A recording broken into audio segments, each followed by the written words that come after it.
and then grow. Grow is so good. Want to see my minions get big? It's grow time. There is something so insanely good about what is on the screen right now.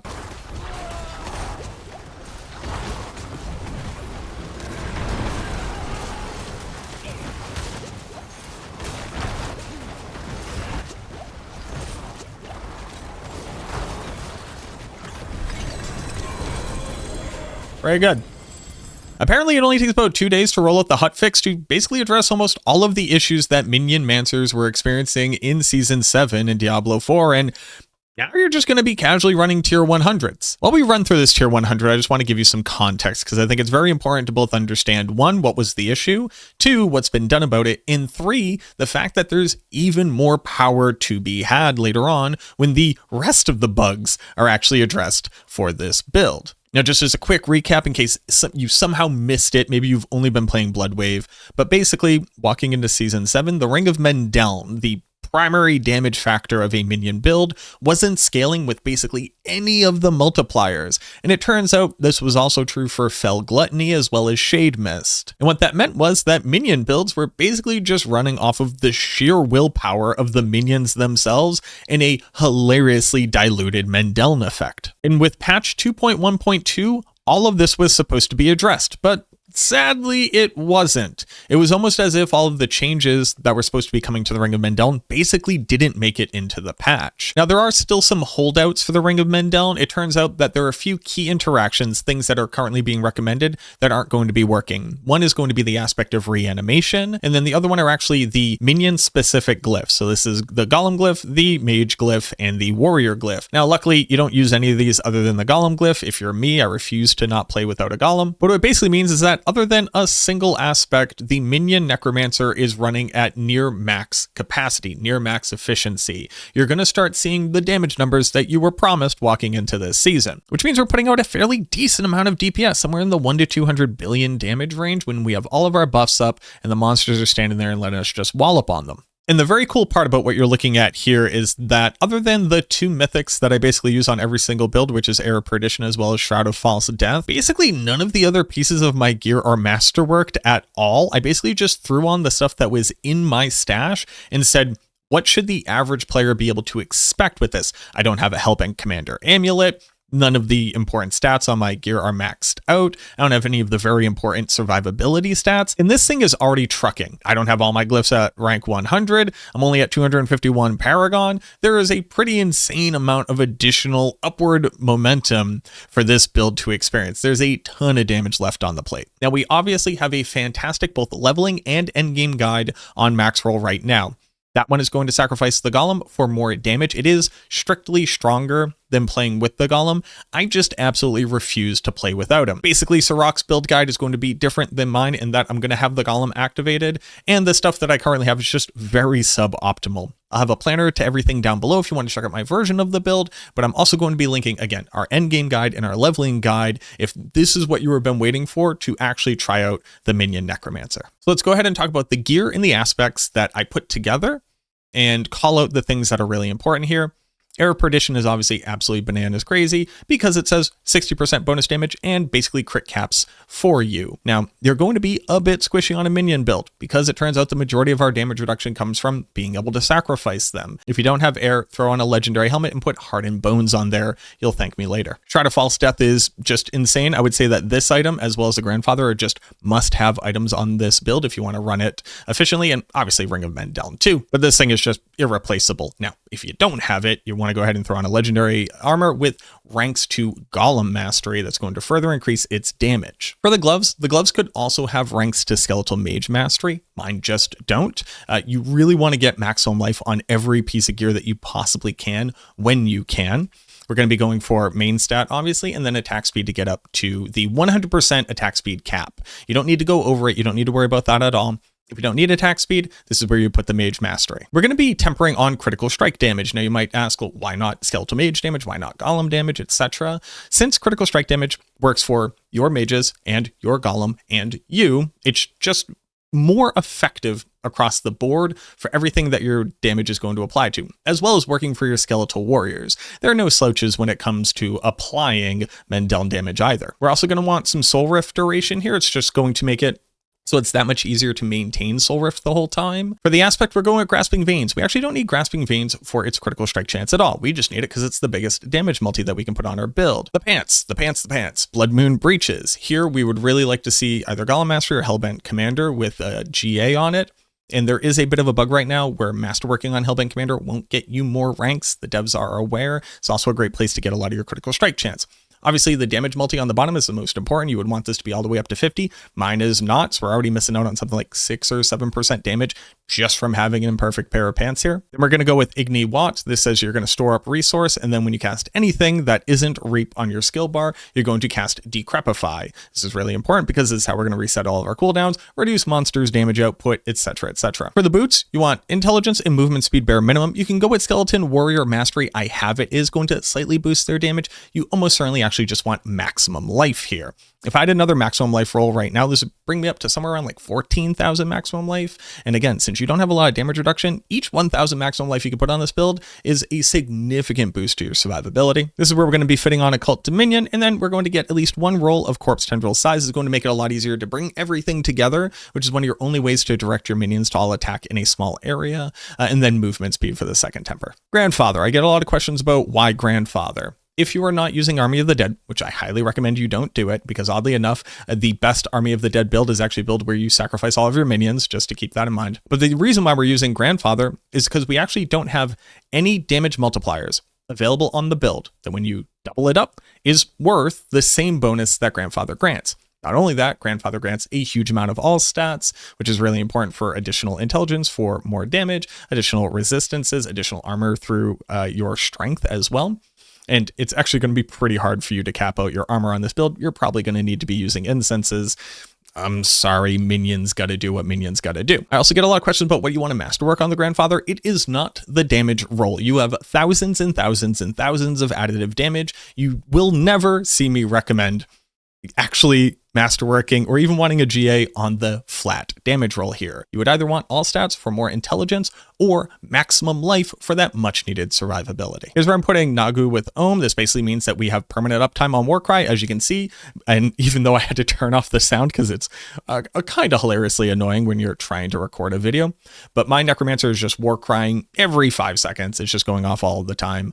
So you are getting a permanent uptime on this. For the amulet, this is the best amulet that I have for my build. So you definitely want intelligence here. You would want Hellbent Commander, and then you could go with ranks to things like Amplified Damage, which is a pretty nice source, or you can put more maximum life here, or critical strike chance if you need that, or attack speed if you need that. Then you want to be tempering on more crit damage and more ultimate cooldown. This is where we're putting Great Feast. Now, I get asked all the time, Mac, hey, bada bing, bada boom, how do I cast Blight when Great Feast is stealing all my essence from me? It turns out when you have the build built properly, you're going to have permanent uptime on Soul Rift. Soul Rift is where you get all of your resource from. So if you are personally struggling, you would either remove Great Feast entirely. You could put Vehement Brawler up here. You can put Grasping Veins up there instead. Or you could put on Frenzied Dead if you don't have enough attack speed. But if you are actually having essence issues, it means actually you're having Soul Rift uptime issues. For the Occult Gem, we're going to be putting in Friend of the Bog. Friend of the Bog is going to grant us 8% primary core stat, 10% maximum life, and unhindered, as long as we have 3 growth and decay, which powers in our power board, which we do. For the other ring, again, more maximum life, attack speed, and intelligence. We're going to put on more ultimate cooldown, more critical strike damage for the temper, and then here's where we have, again, Vehement Brawler. So just to look at the difference of the 5 ranks versus having this ring on with Vehement Brawler on, we go from 34 seconds down to a whopping 27 seconds. So that's obviously a huge increase.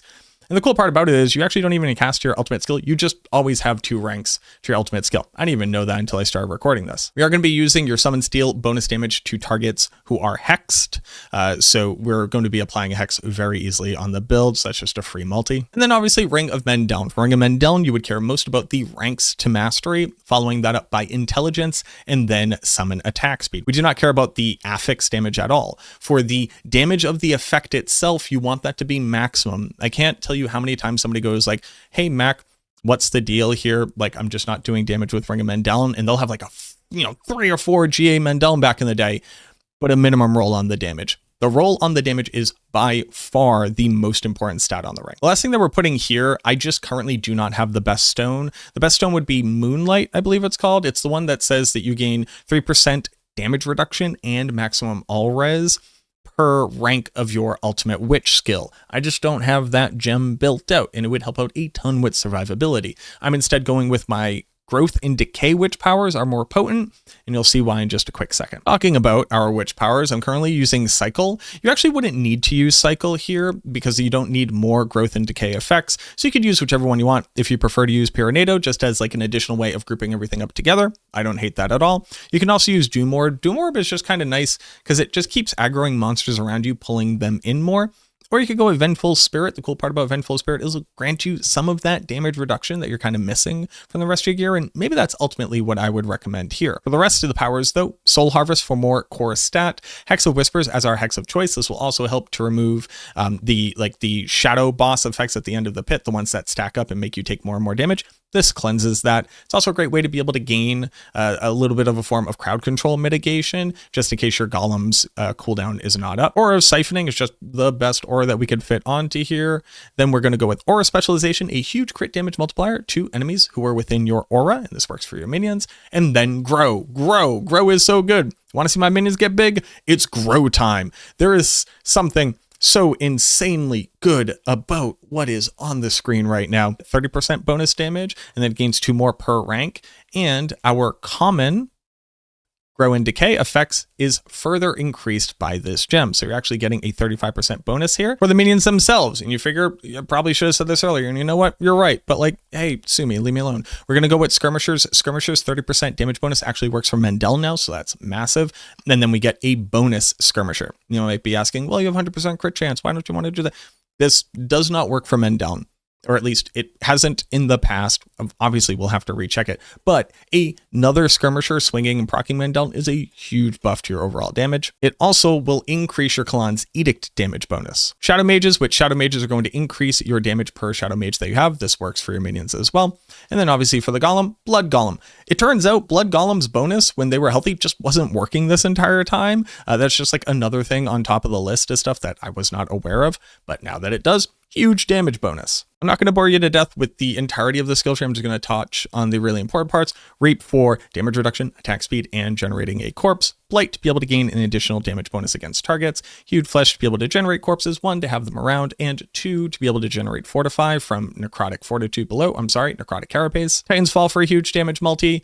Fueled by Death, this gets triggered by Raised Skeleton. You do not need Corpse Explosion here. You're going to need enough points in Spiked Armor to be able to reach your armor cap. We're obviously going to be maxing out all of our masteries, and then I just put a dump point in Necrotic Fortitude for a little bit more barrier gen. Decrepify gets triggered by a rune word, so it's not only going to get you the Horrid bonus, which will cause the execute, but also the cooldown reduction here, all the passives for this.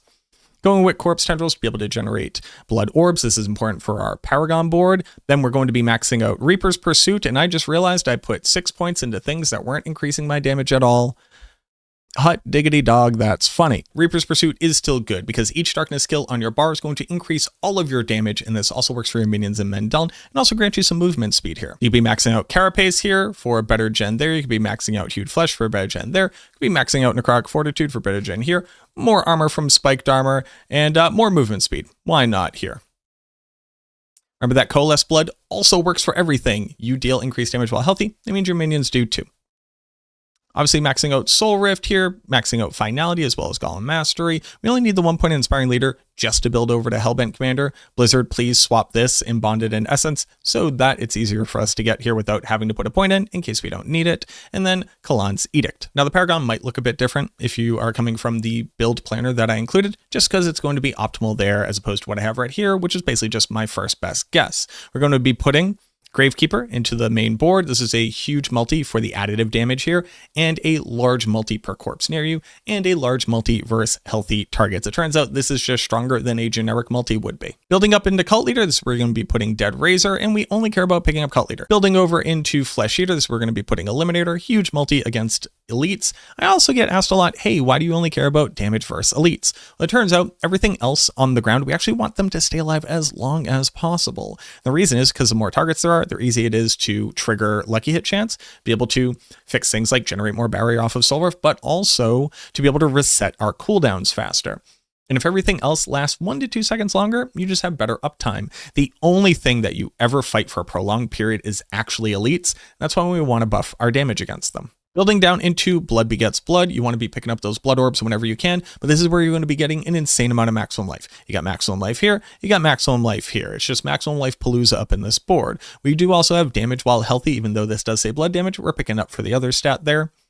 More maximum life here. And this is where I'm going to be putting Essence. Essence is a huge crit multiplier, and we have 100% crit chance on our minions. Lastly, we're going to be building down into Finality. It's going to get you more maximum life and attack speed, going to get you huge all res as well as armor, more maximum life down here, and then this is where I'm putting Corporeal. We do not care about the fact that our shadow mages do shadow damage. They're only there to proc Mendeln, and Mendeln is always physical damage. So this is a huge multi, as well as just a ton of additional additive from the magic nodes here. Now, just to very quickly put a disclaimer out there. I have not gone through and tested each individual thing for minions again. Why? Because this would be the 4th time that I've tested every single thing for minions this season alone, which would mean that it is at very least, plus the 6 seasons before that, 10 times where I've tested every single interaction on minions, going all the way back to before this game even had a season. And I gotta be honest with you, I'm a bit tired of testing every single interaction that minions have. I am positive that a ton of great testers and researchers out there, most notably people like Bacterial, people like CTOD, are going to be putting in a ton of time and effort. And I'm not trying to offload this onto them. I'll be doing my own work as well, but I just don't have the energy in me right now. I'm going to believe the patch notes as they currently are. I would not be surprised if 1 or 2 things fell through the crack, but the build feels great. I'm doing hundreds of billions of DPS. I easily cleared pit tier 100 without masterworking more than 4 pieces of gear, one of which was for a blood build that I reused an amulet for. So I think we're probably eating pretty good on minions. The last question I've been getting a lot is, what tier are minions going to be? How much stronger are minions going to be? This build was always slated to be a B tier build. I think it will top out somewhere around pit tier 120 for the people who are super tryhard with really good gear. Now, can it do 150? No, it can't. It won't even come close. It's that bad. Also, no. Builds probably shouldn't be doing pit tier 150 realistically. Maybe 1 or 2 outliers per season, but it should not be the expectation. Do not feel bad because your build isn't doing that. You can completely complete your character. You can get all the way up to Paragon 300. You can get every single glyph up to 100. You could do all content. As long as you have the Golem, you could do Undercity. You could do Infernal Horde. You will have a great time on the build. Just go ahead and give it a shot. If you've been waiting, now is the time to do it. Okay. Now let's shill for myself. I feel like I don't aggressively shill for myself enough. Hey, if you're brand new here, if you haven't already, or even if you watch my videos all the time and you haven't checked, can you just see if you're subscribed to the channel? Go ahead and click that button. It would mean the world to me. I don't spam you with stuff. I'm not going to annoy you. I'm trying to get to 100,000 subs by the end of this year. It would be the first massive milestone on YouTube where I finally get one of those plaques and it says good job, Mac. You're not a failure, and your dad's proud of you, and your mom loves you. I'm pretty sure they write that on there, but we're trying to get there, and if you could help me out, it would mean the world to me. Also, leave a like and a comment on this video. That helps out a ton as well. It pushes it into the algorithm, but let me know if you have any questions, comments, concerns, ideas, different ways that you've been trying out to build, stuff that you've come across, weird bugs, weird stuff you think the devs should know. Let me know in the comments. I spend way too much time down there trying to answer as much stuff as I possibly can, and I would love to talk to you. Alrighty, there you go. There's Minions. It's great. Go try it. It's finally fixed. Jesus Christ, it's February 20th.